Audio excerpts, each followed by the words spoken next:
A finales del siglo XIX, Londres era la ciudad más grande del mundo, una metrópolis que se había alzado como un símbolo de progreso y del apogeo del Imperio Británico. Sin embargo, la capital de la nación escondía un lugar alejado de aquel esplendor, un barrio marginal donde las prostitutas vendían su cuerpo a criminales y drogadictos. El distrito de Whitechapel era el pozo más oscuro de Londres, un lugar pobre donde la gente hacía cualquier cosa para sobrevivir. Un barrio, por desgracia, acostumbrado al crimen y a la muerte, pero no al horror, que iba a presenciar aquel verano de 1888. Era la madrugada del 31 de agosto. Un cochero llamado Charles Cross está yendo a trabajar cuando a las 3:30 de la mañana se encuentra el cuerpo de Marianne Nichols, Polly, como la conocían en el barrio. El cadáver mostraba múltiples heridas y mutilaciones. Su garganta había sido cortada 2 veces y su abdomen estaba parcialmente desgarrado. La prostituta de 43 años había muerto solo media hora antes de que la encontraran. Pero el asesino no había dejado nada. No había ni una sola evidencia que conectara a cualquier persona con el crimen. La noticia del macabro asesinato se expandió rápidamente y aunque muchos pensaron que se trataba de una banda, la prensa rápidamente habló de un asesino solitario, cazando mujeres. El caso cayó en manos del Scotland Yard, con el detective Frederick Aberline al frente de la investigación. Sin ningún sospechoso, la tensión estaba aumentando día a día en un distrito donde existía un gran resentimiento hacia la gran comunidad judía de Whitechapel. Y durante las siguientes semanas muchos hicieron circular el rumor de que había sido un hombre judío que decían llevaba tiempo abusando de prostitutas. Alguien al que llamaban Leather Apron, un nombre que comenzó a ser sinónimo del asesino. Sin embargo, el hombre identificado como aquel presunto abusador, John Pfizer, fue eliminado rápidamente de la lista de sospechosos. Durante el asesinato estaba en otra zona de Londres. Y justo cuando volvían al punto de partida en el caso de Polly, un segundo cuerpo apareció en un callejón. Era el 8 de septiembre. A las 5:55 de la mañana los vecinos encuentran el cuerpo terriblemente mutilado de Annie Chapman, una prostituta de 48 años. Su cuello había sido cortado 2 veces y había sido destripada.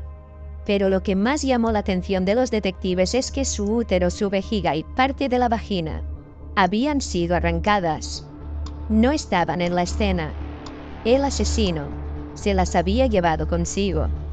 Estaba claro que fuera quien fuera tenía que tener un gran conocimiento anatómico. No estaban tratando con un drogadicto. Era alguien instruido en el cuerpo humano. El análisis post-mortem reveló que el ataque se había perpetrado con un cuchillo muy largo, con una hoja cuidadosamente afilada. Podía haber sido un instrumento quirúrgico. Tal vez el asesino era un médico con acceso a tales utensilios. La policía ya no tenía dudas de que ambos casos estaban conectados. Muy probablemente estaban ante un asesino en serie que acababa de iniciar su sendero hacia la muerte. Unos días después, un testigo dijo haber visto a Annie hablando como un hombre unas pocas horas antes de que su cuerpo fuera encontrado, y que aunque estaba muy oscuro pudo llegar a intuir que tendría unos 40 años, con rasgos extranjeros, y que lo que más llamó su atención fue su vestimenta. Aquel hombre llevaba puestos un sombrero y un abrigo negro, que lo ocultaban casi por completo. La policía dedujo que debía ser el asesino y los periódicos publicaron la noticia, esperando que los ciudadanos colaboraran. El terror estalló en Whitechapel y la policía capturó a varios sospechosos que coincidían con la descripción, pero todos y cada uno de ellos fueron puestos en libertad porque tenían coartadas. La percibida como incompetencia de los detectives comenzó a preocupar a los vecinos del distrito, hasta que el 27 de septiembre, el caso dio un vuelco. La Central News Agency de Londres recibió una carta anónima.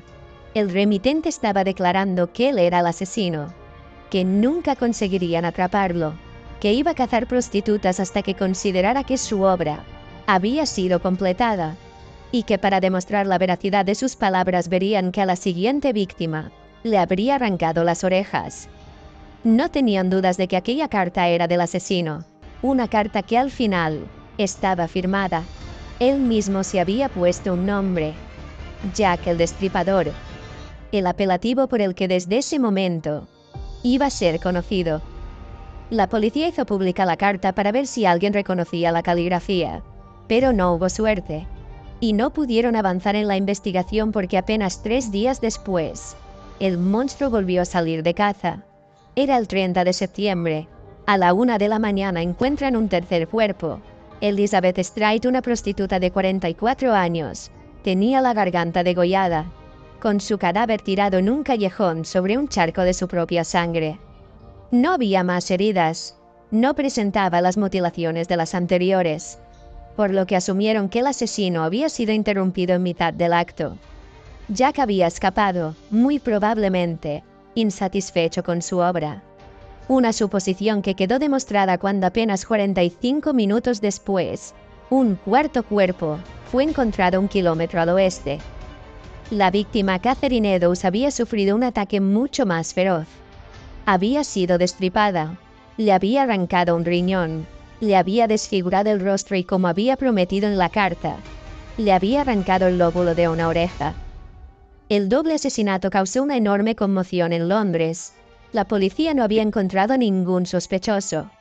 Todo su progreso había sido determinar que tenía que tener un profundo conocimiento anatómico, pero nada más. Ningún hilo del que tirar para identificarlo.